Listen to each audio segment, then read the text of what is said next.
गांव की बातें। दादी की जुबानी। संध्या का समय था।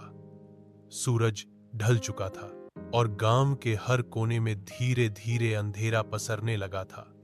आंगन में पीपल के पेड़ के नीचे बैठी दादी अपनी छोटी पोती नंदिनी को कहानियां सुना रही थी। नंदिनी छुट्टियों में शहर से गांव आई थी और दादी की कहानियां उसका मन मोह रही थी। दादी ने कहना शुरू किया, बहुत साल पहले की बात है, जब तुम्हारा बाबा छोटे थे, तब हमारे गांव में बिजली भी नहीं थी।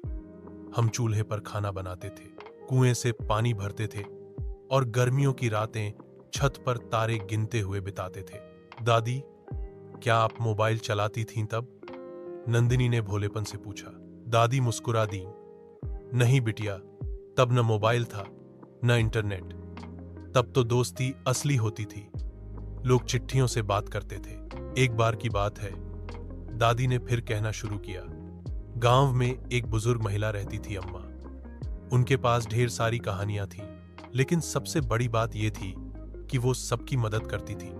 कोई बीमार हो जाए तो अम्मा सबसे पहले पहुंचती थी। एक दिन गांव में सूखा पड़ गया। कई दिनों तक बारिश नहीं हुई। खेत सूख गए, नदियां खाली हो गईं। फिर क्या हुआ दादी? नंदिनी की आंखें फैल गईं। फिर अम्मा ने गांव के बच्चों को इकट्ठा किया और सबको सिखाया कि कैसे पेड़ लगाएं और पानी की एक एक बूंद बचाएं। उन्होंने कहा, प्रकृति मां है, इसकी रक्षा करना हमारा धर्म है।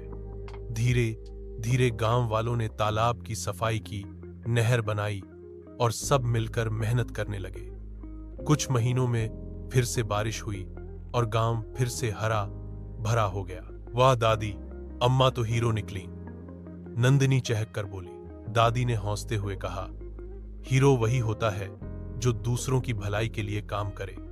आजकल लोग अपने फोन में खोए रहते हैं, लेकिन असली जीवन तो वो है जो दूसरों के साथ जिया जाए। फिर दादी ने एक सीख दी, बेटा, गांव की मिट्टी में सच्चाई होती है और बुजुर्गों की जुबान में अनुभव। जो इनसे सीखेगा वही असल में आगे बढ़ेगा। नंदिनी चुपचाप सुनती रही और पहली बार उसे महसूस हुआ कि दादी की कहानियां सिर्फ मनोरंजन नहीं थीं, वो जीवन का सबक थीं। सीख। बुजुर्गों की बातों में अनुभव की मिठास होती है। गांव की सादगी और सहयोग की भावना हमें प्रकृति और एक दूसरे से जोड़ती है।